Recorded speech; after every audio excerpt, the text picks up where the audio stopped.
Los griegos. Un pueblo glorioso y arrogante, valiente y testarudo.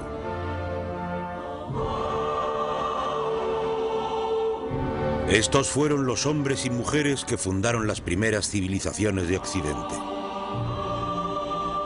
Sus monumentos todavía nos hacen recordar quizás los 2 siglos más extraordinarios de la historia.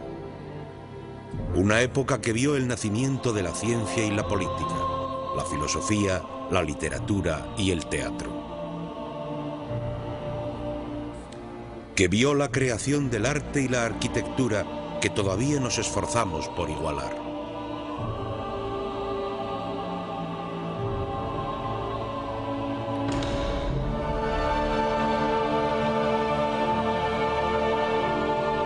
Y los griegos consiguieron todo esto teniendo la guerra y los conflictos como telón de fondo, ya que vencieron ejércitos, armadas, imperios mucho mayores que ellos y construyeron su propio imperio que se extendió por todo el Mediterráneo.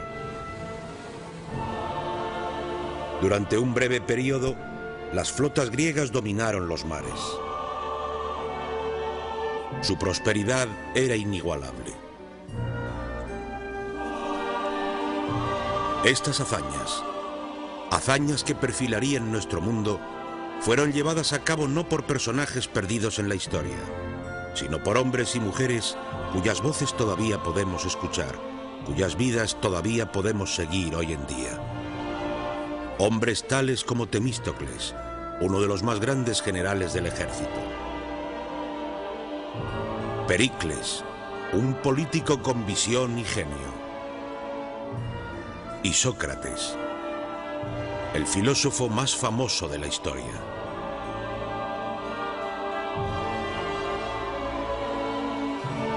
Esta es la historia de estas asombrosas individualidades, de la gloria y la caída de una civilización que cambió el mundo.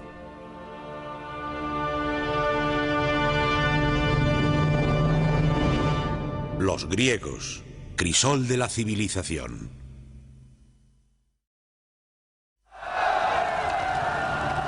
La revolución.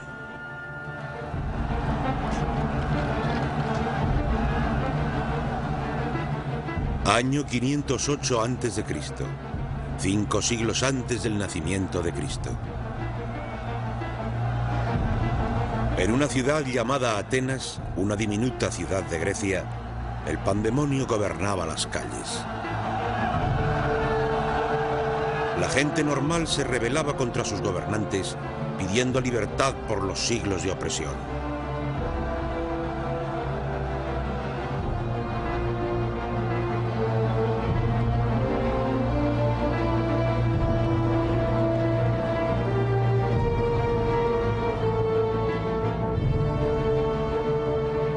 En este momento gobernaba un hombre, un noble ateniense llamado Cleístenes.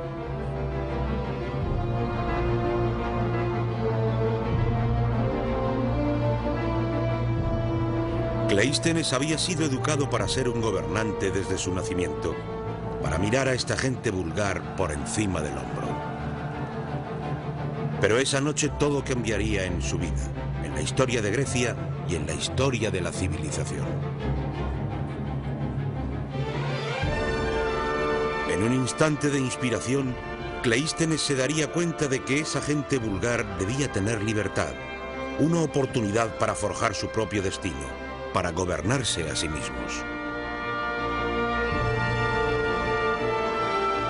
Y con esta decisión, Cleístenes encaminaría a sus contemporáneos griegos hacia el imperio.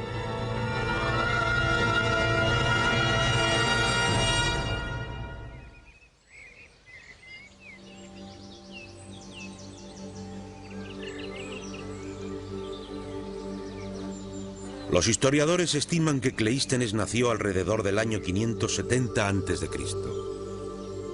No era en absoluto el tipo de hombre para el pueblo, ya que había nacido en una de las familias más ricas de Grecia. Su casa era un palacio para aquella época.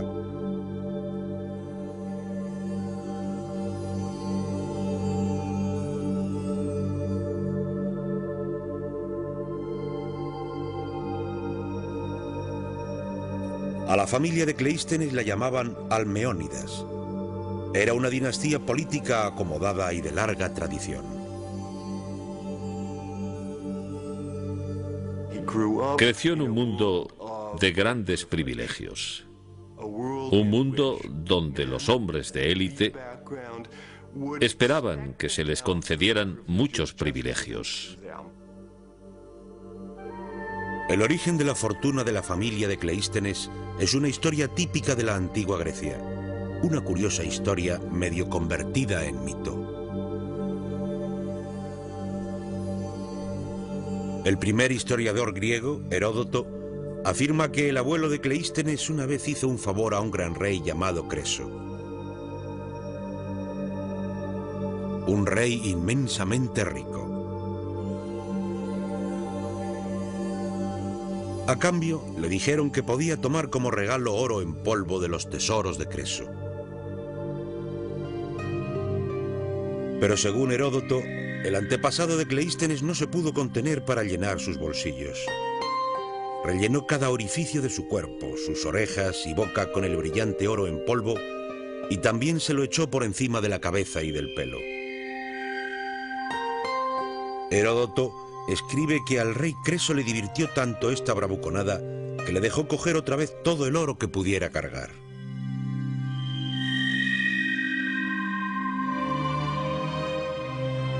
Pero sea cual sea la fuente de la riqueza de la familia de Cleístenes, no hay duda de que la usaron eficazmente para conseguir poder.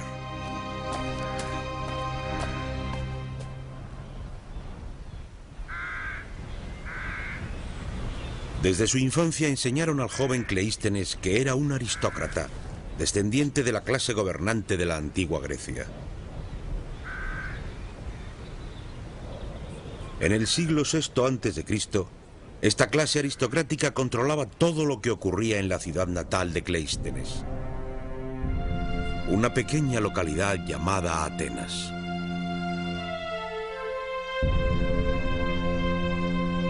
Atenas está situada en el centro de una península del Mediterráneo que Cleístenes conocía como Hélade y que ahora llamamos Grecia.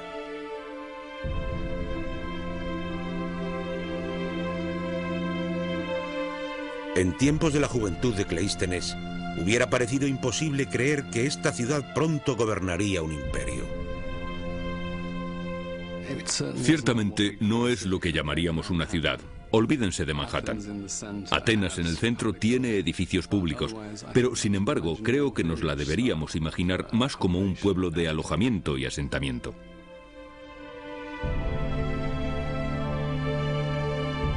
La ciudad fue construida alrededor de la Acrópolis, un abrupto afloramiento de roca desnuda, una fortaleza desde la cual los atenienses se defenderían de los ataques de sus vecinos.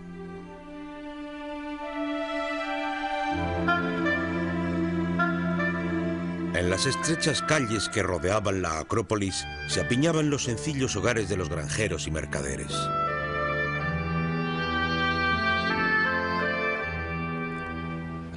La mayoría de las casas eran de ladrillo de barro. No había tratamiento de aguas residuales ni recogida de desechos. Para nosotros sería como pagar por un pueblo del tercer mundo. Seguro que a medida que te acercabas a Atenas la podías oler. Los hombres pasaban la vida en los campos o en oficios básicos. Las mujeres se pasaban el día encerradas en casa, cocinando, cosiendo y tejiendo. Para estos atenienses, la lectura o la escritura eran una extraña tarea. No había nada que se pudiera llamar ciencia o medicina. La esperanza de vida al nacer era inferior a los 15 años. Creo que la idea de que la vida en la antigua Grecia era desagradable, brutal y corta sería muy precisa. Verdaderamente, la vida era extremadamente dura.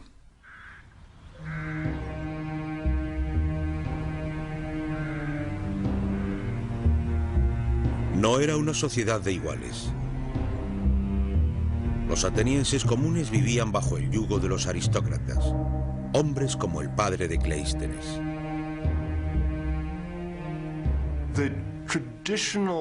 En el tradicional entorno político del cual surgió Cleístenes, todo el poder político efectivo estaba en manos de un puñado de personas. La posibilidad de que la gente común de Atenas pudiera ser influyente estaba muy lejos del pensamiento de las élites tradicionales griegas.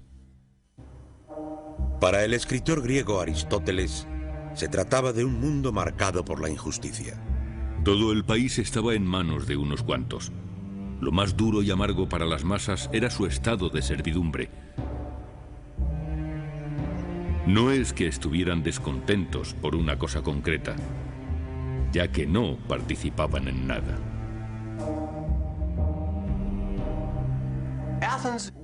Atenas, en cierto sentido, se volvió en su propia contra. Tenía esa parte de la población, a la aristocracia, gozando de todo el poder a costa del resto de la población ciudadana.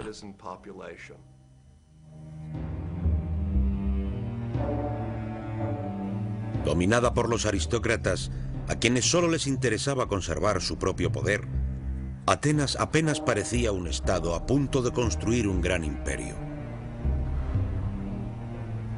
Pero por entonces tampoco parecía que Grecia fuera una tierra que pudiera generar tanta grandeza. Si te fijas en la geografía de Grecia, no se diría que fuera el lugar en donde se esperaría que surgiera una gran civilización. Hay demasiadas montañas. Grecia no tiene el obvio paisaje físico que típicamente se asocia con las auténticamente grandes civilizaciones imperiales del antiguo mundo. Las grandes civilizaciones de tiempos de Cleístenes habían crecido alrededor de los ríos y de las llanuras fértiles que se extendían desde sus orillas. Al sur de Grecia se encuentra Egipto, donde las inundaciones regulares del Nilo mantenían a una civilización desde hacía ya 2000 años. Y al este se encuentran los persas. En el corazón de su imperio fluyen los ríos Tigris y Éufrates. Este fue el lugar de nacimiento de la civilización. El hogar de las primeras ciudades del mundo.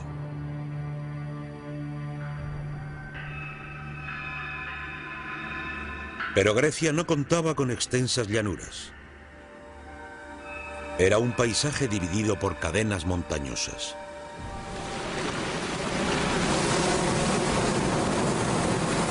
Más allá de la costa se encuentran numerosas islas diminutas. Parecía imposible para un simple gobernante dominar este mundo fragmentado. Grecia estaba dividida en innumerables naciones diminutas, cada una con su propia cultura e historia.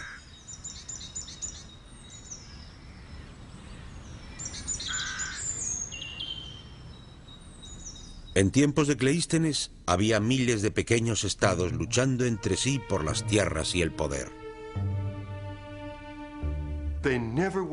Nunca estaban unificados políticamente, o al menos en el periodo clásico, jamás estuvieron unificados políticamente.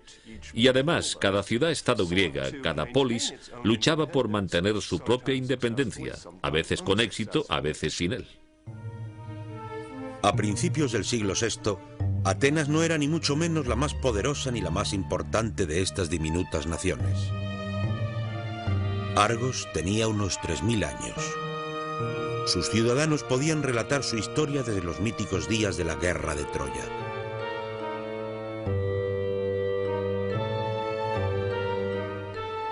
Los corintios dominaban el mercado de Grecia. Sus barcos surcaban el Mediterráneo transportando mercancías hacia y desde Egipto, Asiria e Italia.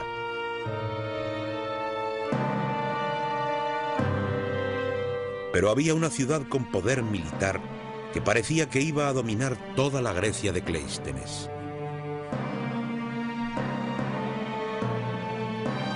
En el sur de Grecia, junto a los lechos de juncos del río Eurotas, se encuentra la ciudad de Esparta.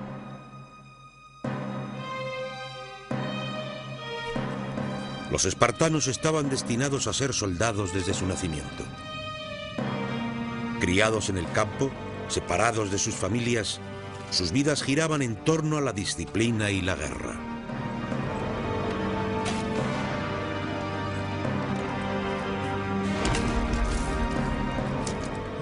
La vida de un espartano medio se centraba en su cuartel y se le preparaba para convertirse en un militar. Los espartanos vivían una vida despojada de comodidades, con pocas posesiones, aparte de sus armas y de sus capas teñidas de rojo para disimular su sangre o la de sus víctimas. Los espartanos estaban entrenados para soportarlo todo. Hay historias como la que relata la visita de Sibarita a Esparta, quien tras haber probado la comida local, dijo que ahora entendía por qué los espartanos estaban dispuestos a morir, porque la muerte no era nada en comparación con comer su comida. Los espartanos eran unos despiadados expansionistas. En tiempos de Cleístenes habían conquistado todas las regiones de alrededor, más de 10.000 kilómetros cuadrados, y habían reducido a estas poblaciones conquistadas a una clase esclava conocida como los ilotas.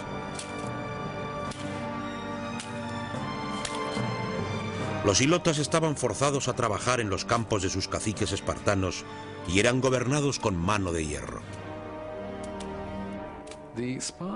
Cada año los espartanos declaraban la guerra a los ilotas y el objetivo de esto era, por supuesto, reforzar su identidad como comunidad guerrera. Pero también lo hacían para legitimar el poder de matar a un ilota. Y el sacrificio de los ilotas era una práctica regular, al contrario que el matar.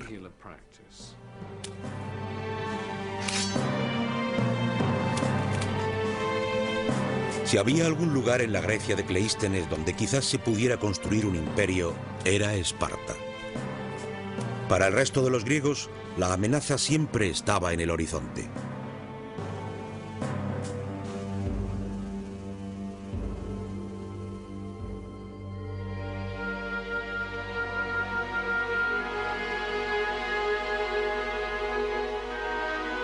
Este era el mundo de la infancia de Cleístenes.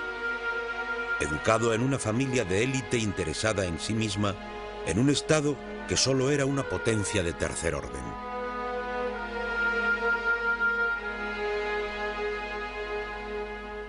Era un extraño comienzo para el hombre que conduciría a Grecia hacia el imperio.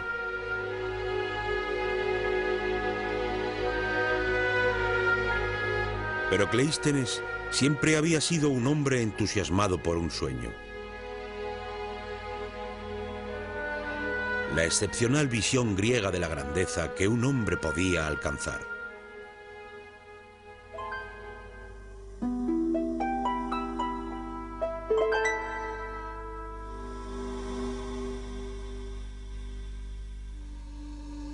Si había algo que inspiraba a Cleístenes y a sus contemporáneos griegos, eran sus historias, los antiguos relatos y mitos.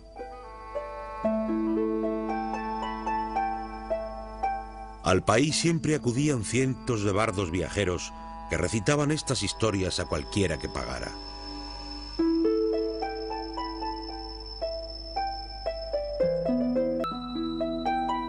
Estos bardos viajeros habían visitado con regularidad la Atenas de la infancia de Cleístenes, y sus historias le habían influido y perfilado desde su más tierna infancia.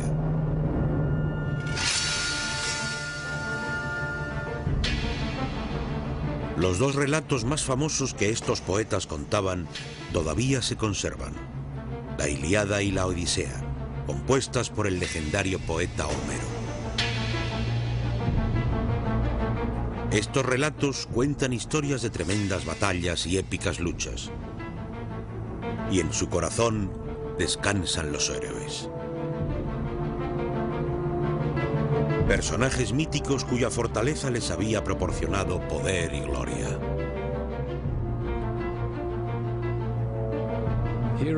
Héroes, casi por definición, eran los hacedores de grandes hazañas.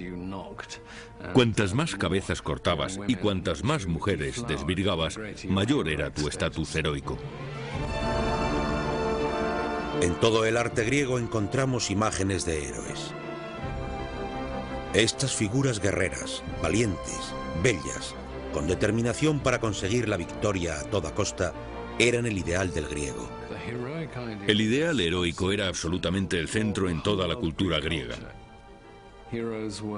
Los héroes lo conseguían todo, y uno puede esperar alcanzar un estatus heroico imitando las hazañas de, por ejemplo, Aquiles. Aquiles era el arquetipo del héroe griego. De niño le habían ofrecido elegir entre una larga vida vulgar o un breve lapso de gloria en el campo de batalla. La elección de Aquiles fue una muerte temprana y la fama eterna.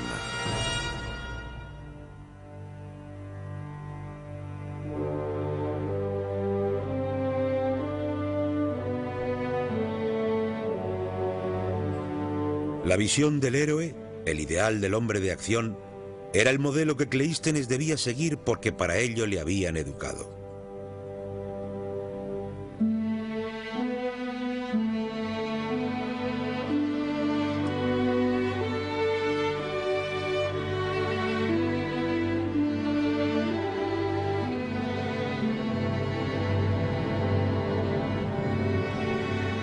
Para perseguir una vida de grandeza y gloria, lograda con fortaleza y valor.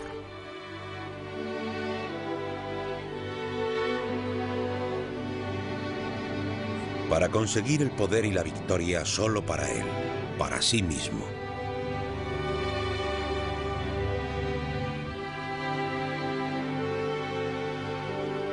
Para convertirse en un auténtico héroe en la vida real.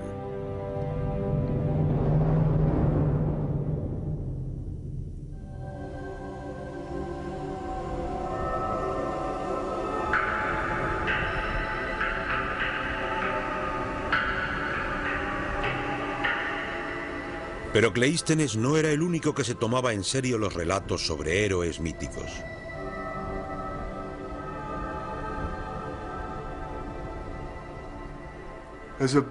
Hay un gran cambio a mediados del siglo VI, cuando un hombre se hace con el control del gobierno comportándose como lo que los griegos llamaban un tirano.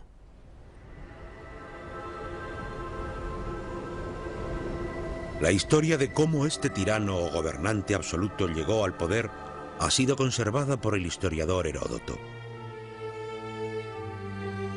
Un día, un hombre de modales dignos y nobles llegó a la ciudad de Atenas. Junto a él se encontraba una alta y bella mujer. Una mujer que, según él, era la diosa de Atenas, Atenea. Este gallardo personaje pidió que le dieran el gobierno de Atenas porque, al igual que los héroes de Homero, estaba bajo la protección de una diosa. Sorprendentemente, los atenienses le acogieron como su nuevo gobernante, a pesar de que la diosa era una sencilla joven, particularmente alta, de un pueblo vecino. Y el personaje heroico era un extraordinario hombre llamado Peisístrato, el propio cuñado de Cleístenes. Pienso que Peisístrato era un excelente político. Sin duda, este hombre tenía un buen ojo para aprovechar todas las oportunidades. Pero mientras consolidaba su gobierno, estaba claro que Peisístrato tenía ambiciones mayores que simplemente conseguir el poder. Peisístrato dio un paso extraordinario. Acudió a los atenienses corrientes en busca de apoyo, minando la organización social de aristócratas y plebeyos que había durado siglos.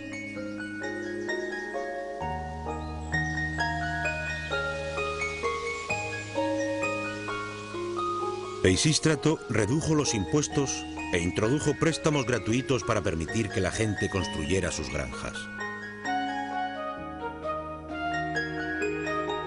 Y ofreciendo a los atenienses la oportunidad de prosperar, Peisístrato comenzó a transformar su ciudad.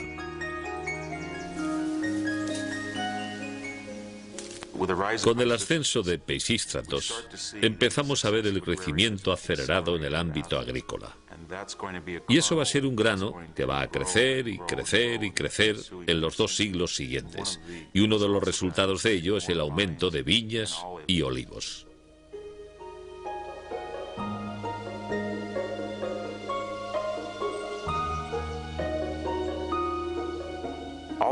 Los olivos se manifiestan en cada aspecto de la cultura griega.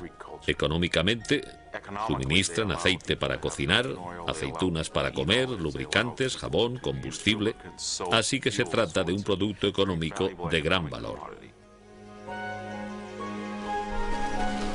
La tierra de Atenas producía excelentes olivos, los mejores del mundo griego.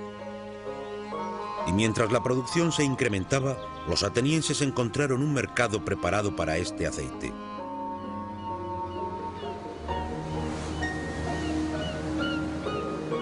No solo en los otros estados griegos, sino cruzando el mar, en Egipto y Fenicia, Persia y Asiria. Ya que Atenas estaba idealmente situada para exportar por todo el Mediterráneo oriental. Grecia está en medio de un extraordinario grupo de antiguas civilizaciones. Al este está limitada por el Imperio Persa. Al sur, por la antigua civilización de Egipto. Al oeste, por los etruscos y los romanos.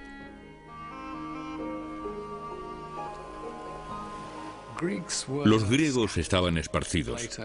Platón tiene una frase bastante buena, como hormigas o ranas en un estanque.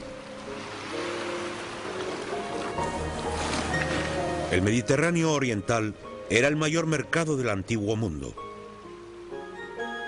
Parecía que todo el mundo tenía algo que vender. Grano de Escitia, pescado del Mar Negro, vino de las fantásticas viñas de la isla de Quíos, oro, plata y arte de Egipto. Y todo el mundo estaba dispuesto a negociar con el aceite de oliva ateniense. Mientras los bienes salían y entraban al puerto de Atenas, los atenienses veían cómo su riqueza y prosperidad se incrementaban.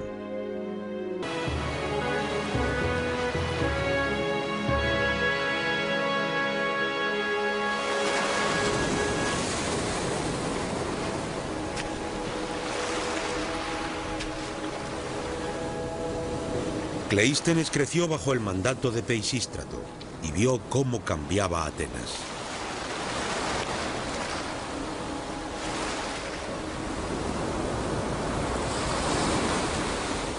Su hogar había pasado de ser un modesto destacamento rural a una potencia económica internacional.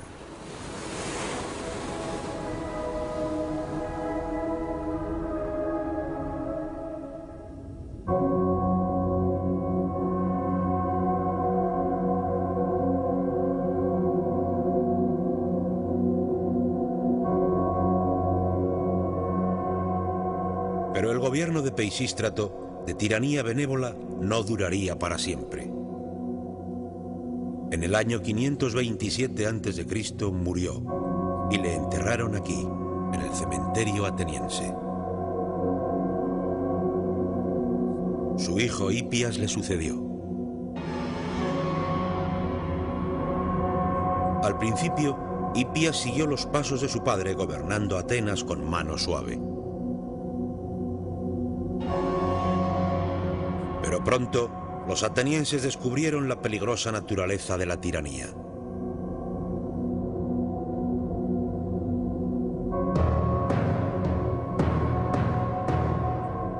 Los historiadores nos cuentan que en el año 514 a.C., el hermano de Hipias fue asesinado. Dolido y amargado, el comportamiento del tirano cambió por completo. Hipias no solo ejecutó a los asesinos, sino que también torturó a una de sus esposas hasta morir.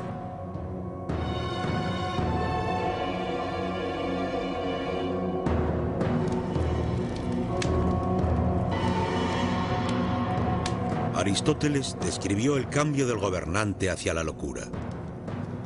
Después de esto, la tiranía se hizo mucho más cruel, ya que Hipias ordenó numerosas ejecuciones y sentencias de exilio para vengarse por la muerte de su hermano, y se hizo rencoroso y sospechaba de todo el mundo. Ahora, a los atenienses comunes les habían despojado de la libertad que habían ganado bajo el mandato de Peisístrato. Ahora en Atenas había una tiranía real en el sentido moderno de la palabra. Peisístrato había llegado al poder por un ideal. Ahora su hijo no tenía otro ideal que su propia supervivencia.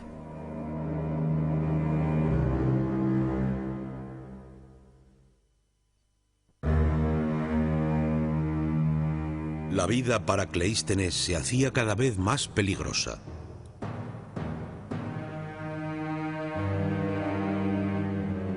Ya que el paranoico dictador sabía que de aquí, de los aristócratas, provendría la mayor amenaza a su poder. Y se demostraría que los temores de Hipias eran ciertos. Con el empeoramiento de la actitud de la tiranía, el momento parecía ser el adecuado.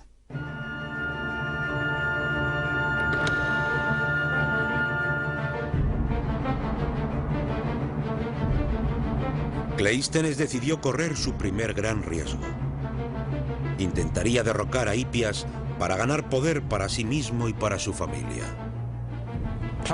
La ambición de Cleístenes, poner su sello en la época, es algo que por supuesto tenía en mente desde una edad muy temprana. En las historias de los héroes vemos que necesitan tener éxito y vencer en el momento adecuado.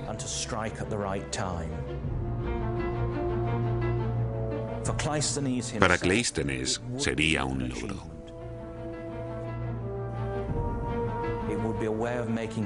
Cleístenes montó un complot para derrocar al tirano.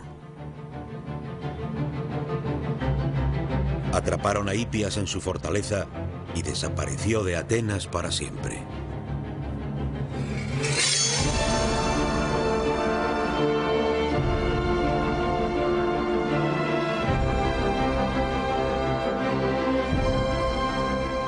Era el año 510 a.C. y Cleístenes ahora era uno de los personajes más poderosos de Atenas. Había vivido fijándose en los mitos heroicos, ya que desde pequeño le habían educado para seguirlos. Pero la sociedad griega estaba cambiando. El impulso heroico que tuvo Cleístenes ya no estaba reservado para la élite. Ahora estaba calando en cada nivel de la sociedad griega.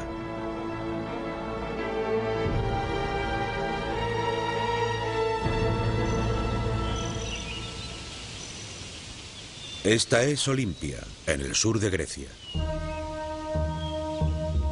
Aquí, una vez cada 4 años, hombres de todo el mundo griego se reunían para competir en un magno concurso de habilidades atléticas. Era el antepasado de las modernas Olimpiadas.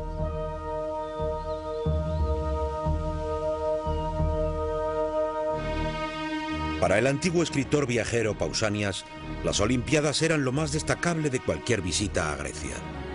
Muchas son las cosas que hay que ver en Grecia y muchas las maravillas que hay que escuchar, pero en ninguna otra cosa el cielo ha puesto tanto cuidado como en las Olimpiadas. Las Olimpiadas se iniciaron en el 776 a.C., 2 siglos antes del nacimiento de Cleístenes. Entonces, era una competición exclusiva para los griegos más ricos. Pero en la época de Cleístenes, las Olimpiadas habían evolucionado para permitir que todo el mundo participara. Un noble podía competir contra un alfarero, un rey contra un pescadero. Los Juegos Olímpicos eran una oportunidad para que cualquier griego demostrara que tenía las mismas habilidades heroicas que tenían los héroes de Homero. Las competiciones tenían sus raíces en las habilidades requeridas en los antiguos campos de batalla. Carreras de carros, atletismo, lucha, boxeo. No había un premio real, solo una corona de olivo y la fama por toda Grecia.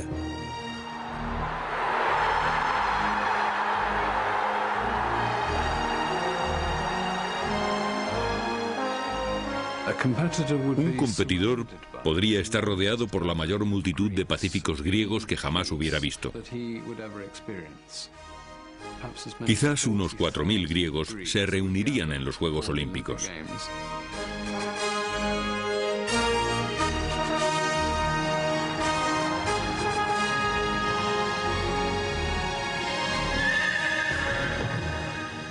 Los griegos viajarían cientos de kilómetros para asistir a las Olimpiadas. Y durante su celebración, la tierra que rodeaba los estadios estaría cubierta de campamentos. Los juegos eran solo para hombres. A las mujeres se les prohibía la entrada en las competiciones, incluso en el estadio.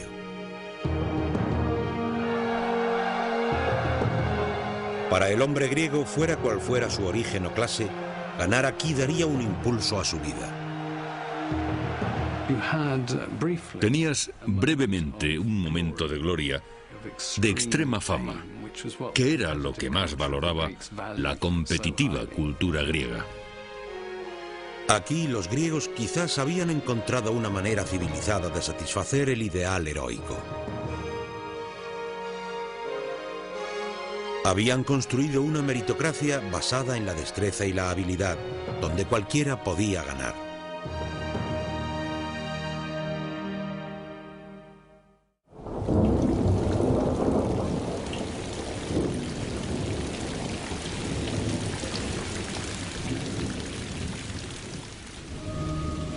Pero un mundo donde cualquiera podía alcanzar la victoria solo haría que Atenas fuera aún más inestable. Tan pronto como Cleístenes ganó poder, vio que otros estaban conspirando en su contra. Aquí el heroísmo todavía significaba una cosa: ganar poder cuando y como puedas. La única regla es que consigues lo que puedes y para ello luchas. Tienes que ir y demostrar que puedes ganar.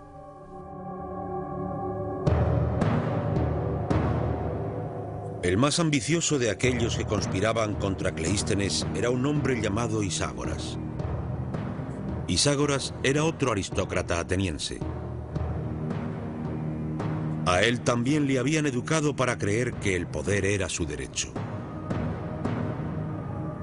Pero Iságoras también sabía que él solo no podía conseguir poder.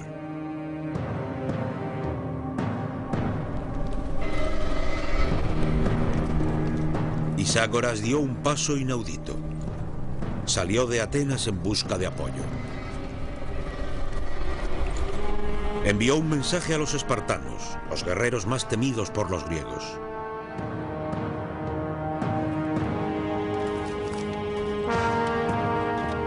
Iságoras era un viejo amigo de los espartanos. Corría el rumor de que había compartido a su esposa con el rey espartano. Inmediatamente los espartanos proporcionaron un ejército con sus mejores tropas para que apoyaran a Iságoras en su intento para conseguir poder, para ayudarle a traicionar a su ciudad. Iságoras realmente se la estaba jugando. Atrajo al estado más poderoso de Grecia. Estaba muy claro que iba a convertir a Atenas en el objetivo del estado de Esparta.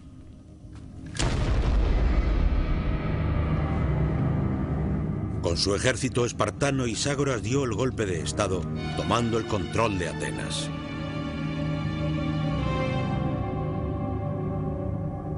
Él y sus tropas gobernarían desde el punto más alto de la ciudad, una fortaleza sobre la Acrópolis.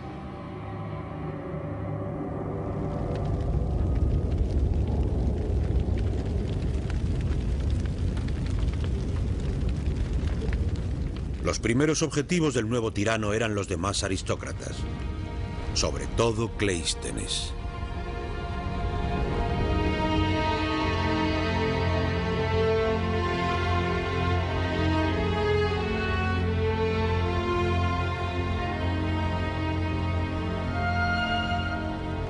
Unas 700 familias fueron expulsadas de Atenas, incluyendo a la de Cleístenes.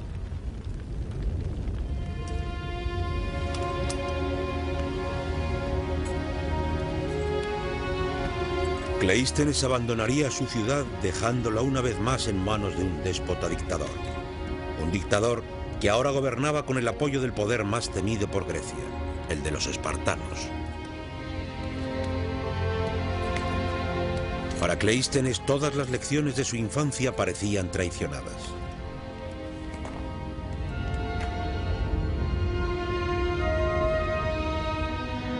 Había sido educado para ser un aristócrata y un gobernante. Para emular a los míticos héroes.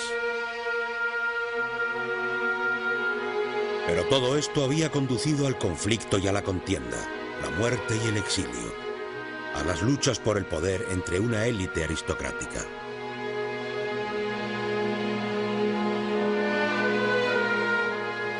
¿Cómo podría Atenas escapar de este inútil ciclo de violencia?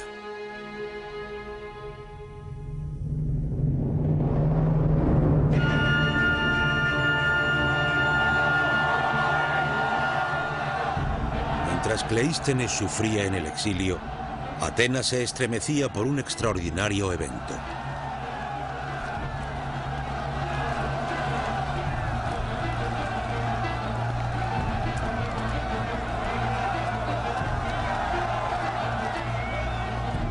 Al igual que sus míticos héroes, la gente corriente de Atenas ahora tenía su destino en sus propias manos.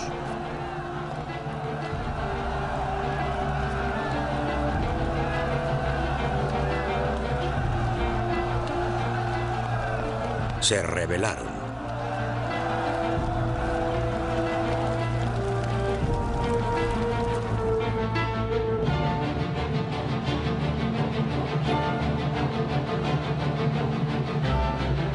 Pitágoras y sus aliados espartanos se refugiaron en lo alto de la Acrópolis, el punto más alto de la ciudad. Pero incluso allí no pudieron escapar de la furia de los atenienses.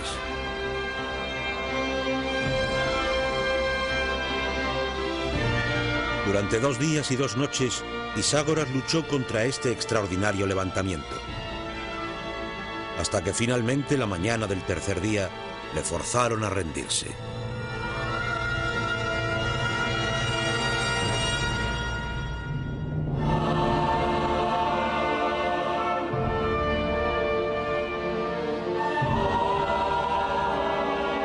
Era el año 508 a.C.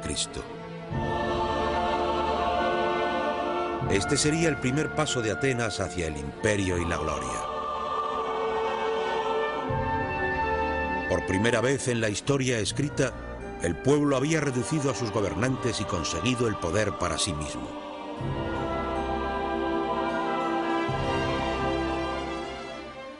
Atenas en este momento está bajo el control del populacho. Gente corriente que se había rebelado sin un liderato organizado. Y la pregunta es, ¿y ahora qué pasa? En este nuevo amanecer, el pueblo ateniense se dirigió a un hombre. Un personaje cuya vida, cuyas experiencias y decepciones le habían proporcionado una visión única. Recuperaron a Cleístenes de su exilio y le pidieron que formara un gobierno.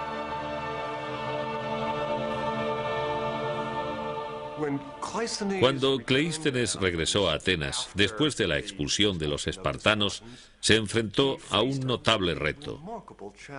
No existía la posibilidad de coger y volver a poner en el poder a un grupo de aristócratas. No era posible para él declararse a sí mismo tirano. En cierto sentido, lo que Cleístenes tenía que hacer era diseñar una revolucionaria solución gubernamental para una situación política revolucionaria.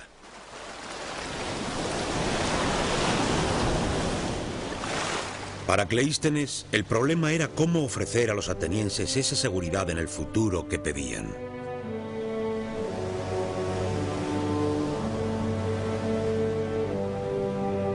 En una colina ateniense se estaba excavando en la roca una gran sala de reuniones. Aquí, a la sombra de la Acrópolis, los ciudadanos de Atenas ahora se podían reunir para discutir el futuro de su estado.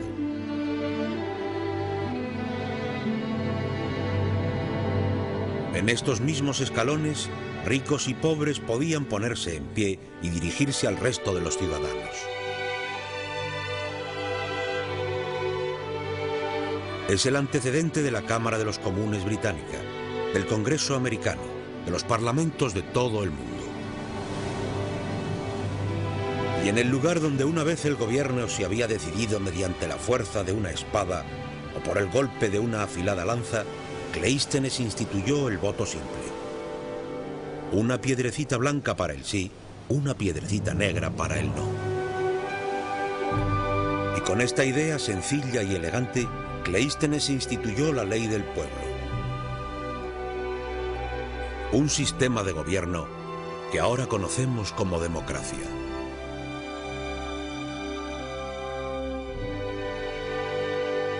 La Gran Asamblea ateniense se reuniría cada 9 días para votar temas referentes a toda la administración del Estado, desde el incremento de los impuestos a la construcción de las carreteras,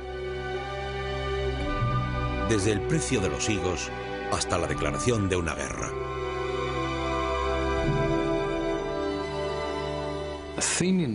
La democracia ateniense es un tipo de democracia muy diferente a la nuestra. Uno tiene la sensación, como ciudadano ateniense, de que no es diferente. No hay nosotros y ellos. No hay un gobierno separado del ciudadano ateniense corriente. Ellos son el gobierno. La democracia representaba un gran salto. Una cultura originalmente elitista y heroica ahora había cambiado, y la idea era que incluso los griegos normales, que no eran aristócratas ni ricos, pudieran ser héroes en la política.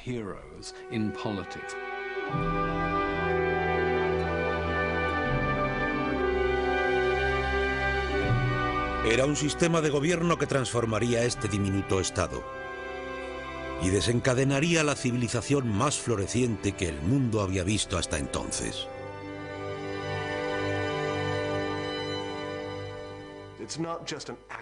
No solo tenías la democracia por accidente, sino que también tenías esta floreciente cultura. Y creo que realmente la democracia, de una manera muy real, libera, posibilita, hace posibles los potenciales dentro de las sociedades humanas, que era poco probable que se desencadenaran, que se realizaran de otra manera. Los atenienses tomarían los grandes logros del mundo antiguo y los transformarían. Tomarían las monumentales pirámides y templos de los faraones egipcios y con ellos construirían una arquitectura de gracia y esplendor. Tomarían los mitos y relatos de los bardos viajeros y los transformarían en obras de teatro, entretenimiento de toda una ciudad. Y las magníficas esculturas de piedra de Asiria y Egipto serían rehechas con una intimidad y emoción que aún sigue emocionándonos.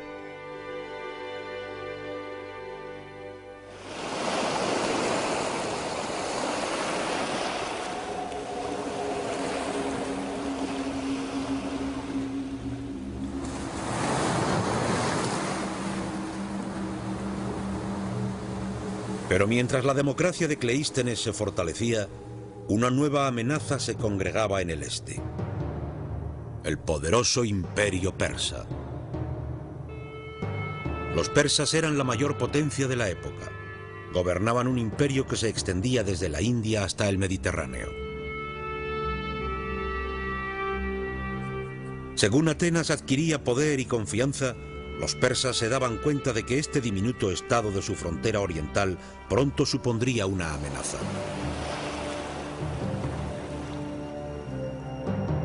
Movilizaron un ejército de 30.000 hombres para invadir Grecia inmediatamente.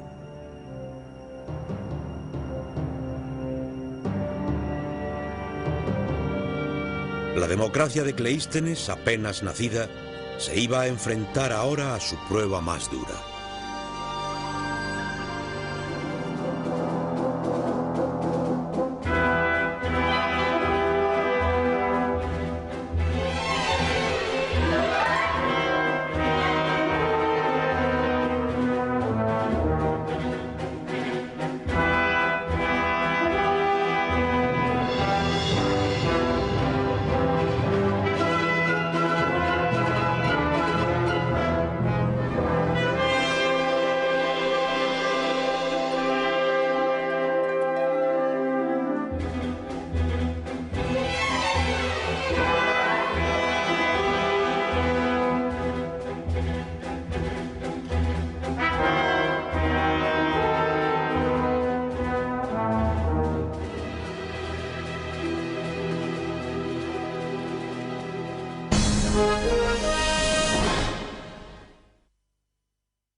la filosofía, la literatura y el teatro. Que vio la creación del arte y la arquitectura que todavía nos esforzamos por igualar.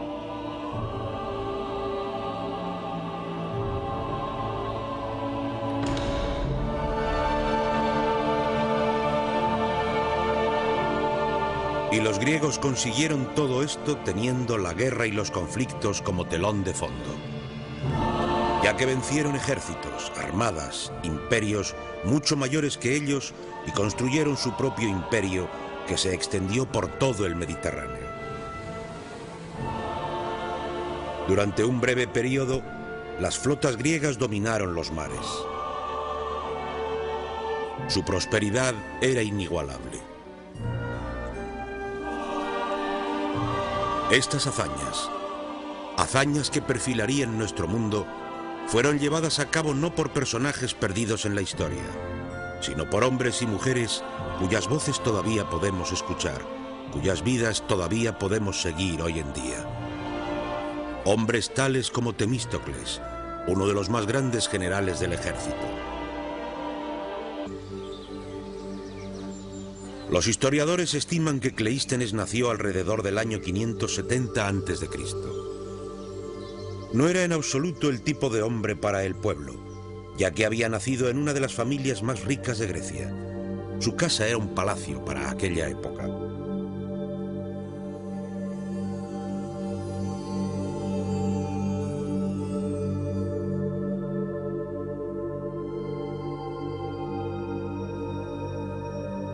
A la familia de Cleístenes la llamaban Almeónidas.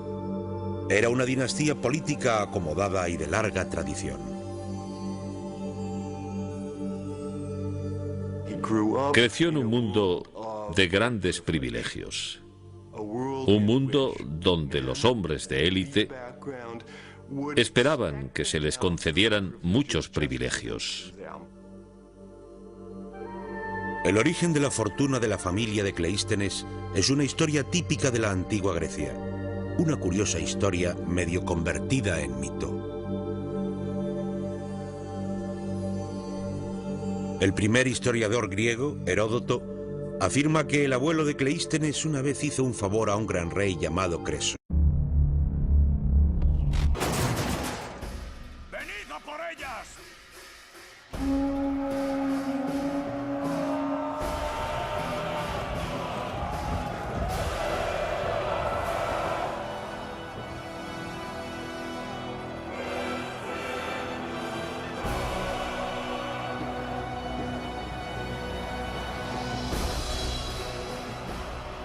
¡Aguantad! ¡No les deis nada! ¡Arrebatádselo todo! ¡Aguantad!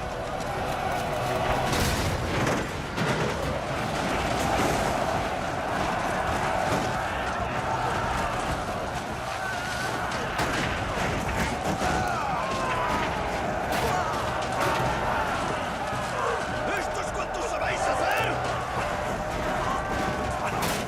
¡Empujad! ¡Empujad!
Parecen sedientos.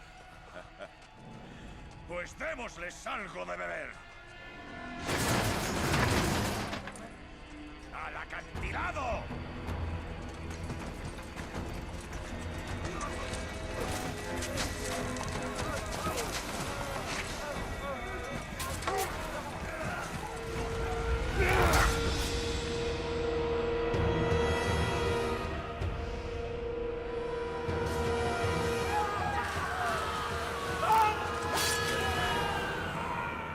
¡Alto!